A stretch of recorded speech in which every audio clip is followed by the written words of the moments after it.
in Vatican City.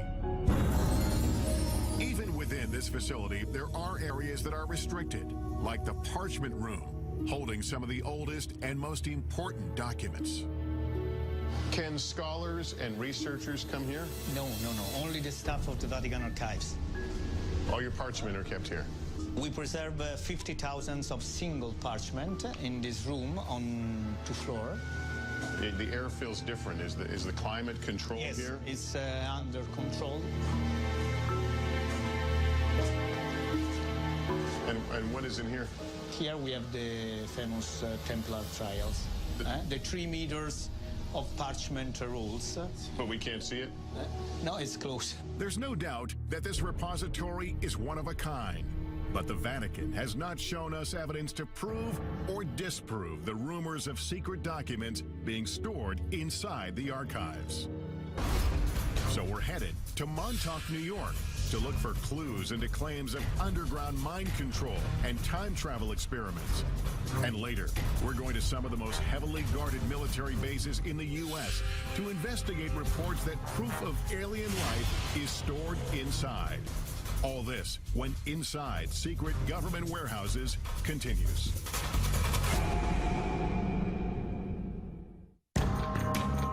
We're on a quest to uncover the world's most elusive government warehouses and the secrets that may be buried inside. Our investigation returns to Camp Hero State Park in Montauk, New York. We're looking into claims about the so-called Montauk Project.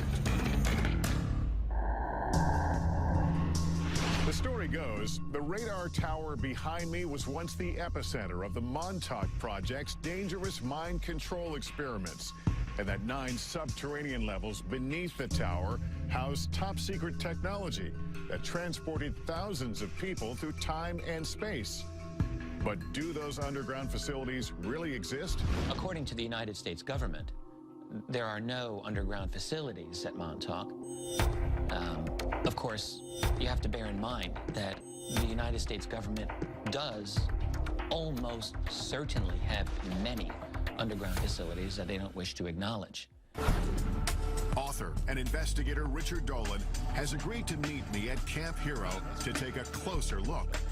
Can we establish there's something underground? The thing that I've been thinking about is it's impossible to establish the veracity of the claims of the people themselves, but if we can bring some kind of instrumentation to take a look below the ground, I'm thinking ground-penetrating radar, we might be able to find out one way or the other if there's anything that we can notice. At least confirm some parts of the story. According to Stuart Swerdlow, he, along with thousands of others, were brought here to be programmed or mind-controlled. I was subjected to many types of experimentations, interrogations, indoctrinations.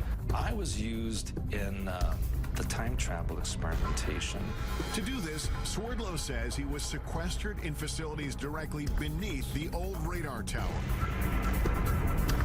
Deep underground, he says, there were 9 levels of rooms, and within those rooms was a device called the Montauk chair.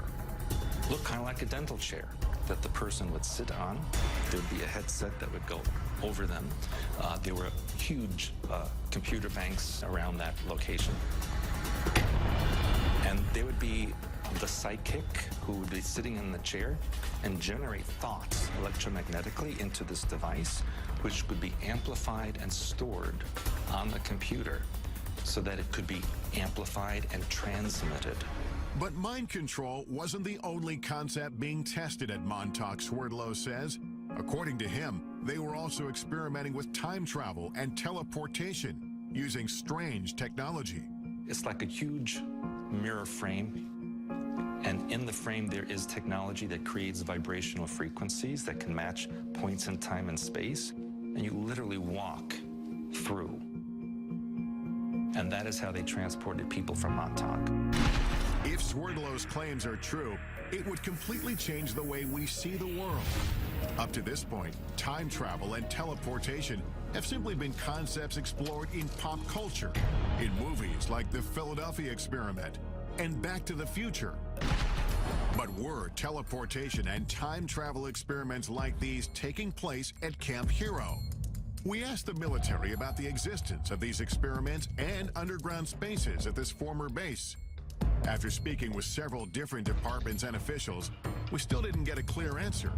But theoretical physicist Michio Kaku says time travel and teleportation are not possible with current technology. Claims about the Montauk project talk about teleportation, time travel. But let's be blunt about this. The United States military, the most powerful military on the planet Earth, simply does not have enough energy to bend space and time into knots. Still, we know the government does have a history of experimenting on unwitting Americans, especially with mind control. So we've brought in the latest technology to help us determine if there's anything underground here. Jamie Harmon and Dan Welch are ground-penetrating radar technicians. The technology they have should be able to detect anomalies underground. I know this is ground-penetrating radar, but explain to me what you can do with this.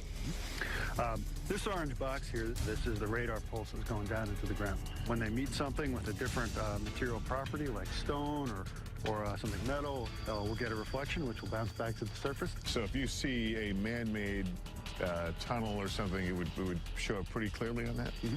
You know, it takes a little interpretation, but it will show up on the screen.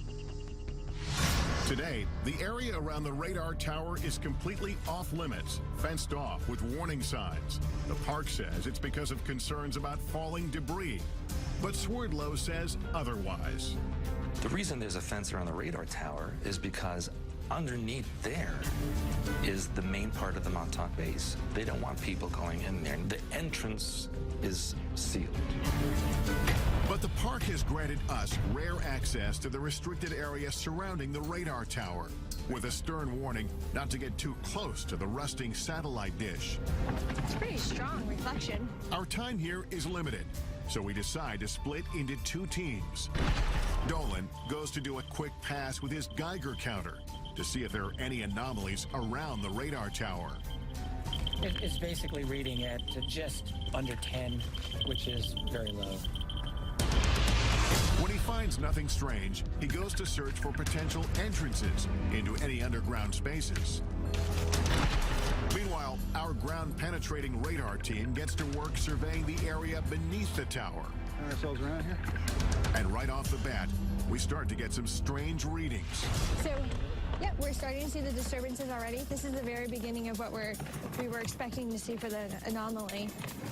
So we know it starts here. Yep, and it's pretty strong, and we're looking at about 10 feet in depth. This being the penetration. surface here. So it's a very distinct start to it. Yeah. Mm-hmm. In the meantime, Dolan is canvassing some of the surrounding wooded parts of the park. According to Swerdlow, there's an entire network of underground tunnels throughout the area. On the old base, you do see manhole covers or just even entrances that are covered by metal plates. Allegedly, some of them, they say, are for sewer systems or rainwater draining and that kind of thing. But those were once escape hatches for the underground area. This is one of the many manholes that's said to be in this area. There's some water. There's a water pipe here. A ladder going down. It looks like it's been backfilled. Right. I'm going to regret this, I'm sure. I want to see how deep this is. I don't know if they could have been designed as a water drainage. Maybe there's a lot of water usage at that facility. Why do you need a ladder going into a water drainage hole? Dolan finds several of these uncovered manholes, but they lead no further than 7 feet down. So he returns to check on me and the GPR team, and we are getting compelling readings.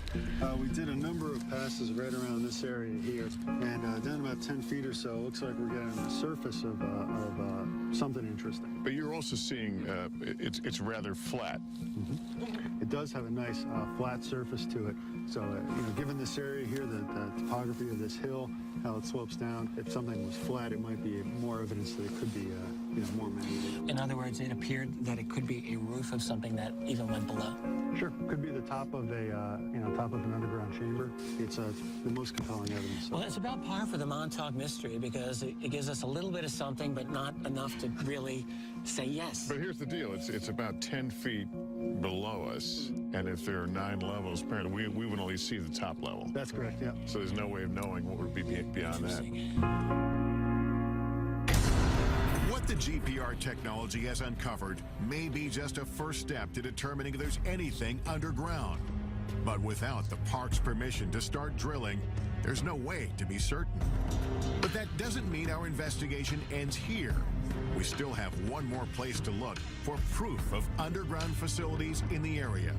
The tunnel systems that exist under the town of Montauk and Montauk Manor still exist. These locations have tunnel systems that go towards the Montauk base. We've come to the Montauk Manor, an old hotel built in 1927, to see if we can find these supposed underground tunnels and whether they lead to Camp Hero 5 miles away. So what is this place? These are the access tunnels, like the foundation of the Montauk Manor and Building 27. And the tunnels go for quite a ways. Jimmy Hackett works at the manor and has been exploring these tunnels for decades. Have you gone through the whole route of I've this? gone through a big portion of it, but there's still some unexplored sections back there that I haven't been through. Have you ever explored Camp Hero? Yeah, I did. Actually, when we were younger, we played up there while it was actually a working Air Force base. We found, I don't know what you call them, but they were tunnel-like. We'd climb down metal rebar ladders into these square tunnels. Are those the manholes that we're talking about? These are different? Yeah. These are cement square with metal lids. And those are now sealed over? Yes. Yeah, I've heard they were filled with cement. But there are tunnels under Camp Hero. Yes. We start to make our way through these tunnels. They quickly get lower, narrower, and harder to navigate, with no end in sight. No, we can get through here. We get through. What's our exit? Yeah. A lot of cobwebs down here. A lot of cobwebs, and just keep going. Turns around to the right. Oh, great. This will go on forever. Okay, come on up here and take a look at this.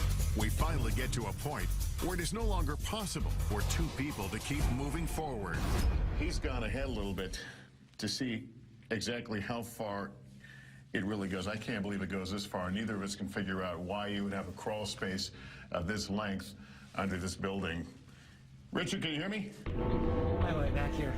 I couldn't find the end of it. I'm here.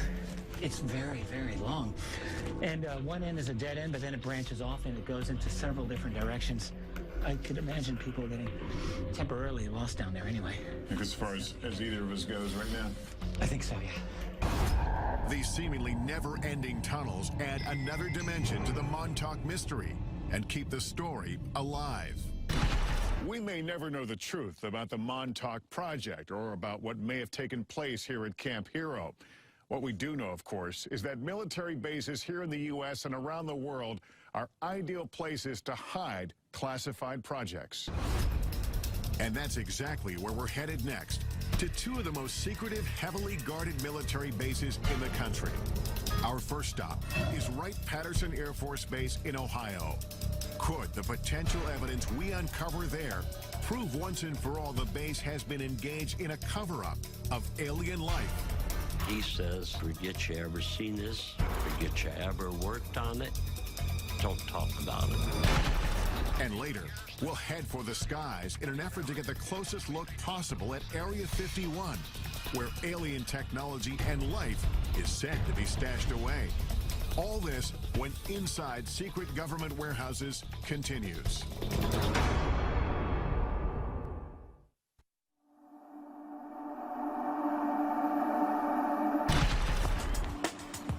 Our search for the truth about secret government warehouses has taken us on a global journey.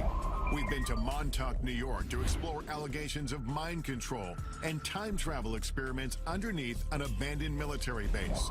And we've traveled across the Atlantic to delve into the depths of the Vatican's secret archives in search of answers to age-old mysteries. As our investigation deepens, we check in at our nation's capital, where we are still looking for answers and access. We made that request via fax 4 weeks ago, and we haven't heard anything back. We would love an opportunity to go to the facility and tour it. For weeks, we've been calling the Air Force, requesting permission to get inside Wright-Patterson Air Force Base in Ohio, and what may be the most secure military base in the United States, the legendary Area 51. Oh, you've never allowed